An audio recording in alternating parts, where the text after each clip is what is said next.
And a lot of people who have started working in the workplace space that are coming at it from clinical backgrounds. So clinical psychologists, psychiatrists who have a very loud reach, because there's a lot of them, and they've got a lot of really important things to say, absolutely important, but they're coming at it from a clinical perspective. And so they're coming at it in terms of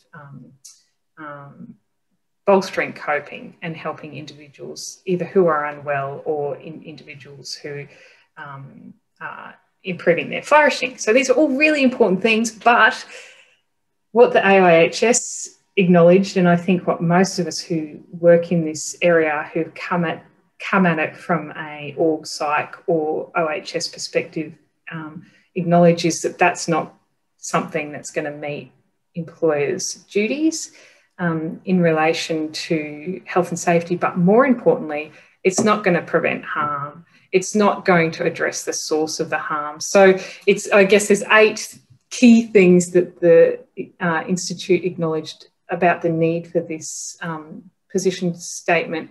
One was organisations are still tending to focus on individual level rather than systemic level interventions. There's a focus on mental health promotion and awareness activities. Again, I'm not for a second saying they're not important, but there's not a concomitant focus on addressing the sources of harm, and that's a big problem. There's a lack of awareness about the potential and wide-ranging sources of hazards and how they interact.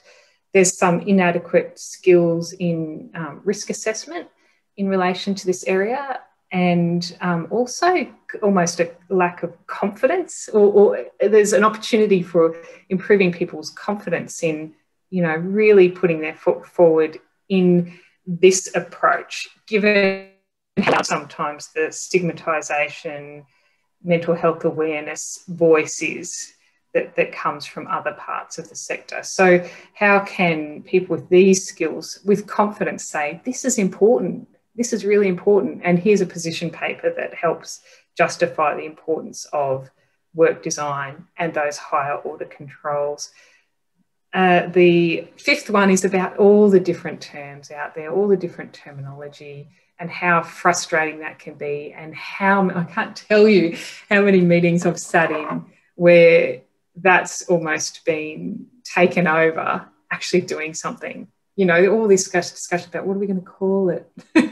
And so I think having a position paper that just says, this is the language to use from an OHS perspective. It's not at all to say that people coming from a clinical perspective aren't going to be using different language, but just recognising and signposting that there is this different language, and this is the language that's used in the space of prevention and OHS.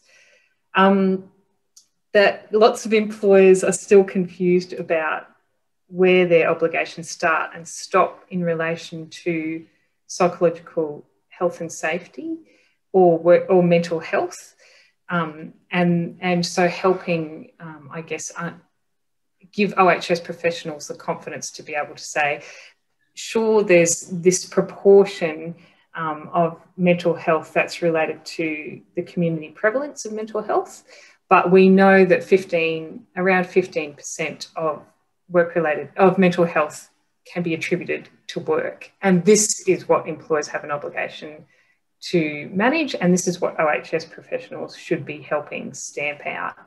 And then lastly, I think safety science has gone through a real evolution in terms of theory and practice, and it started from this like almost accident proneness personality factors that drive safety behaviours, and has really evolved through to understanding that individuals are behaviours sit within a system and they're not separate from the system.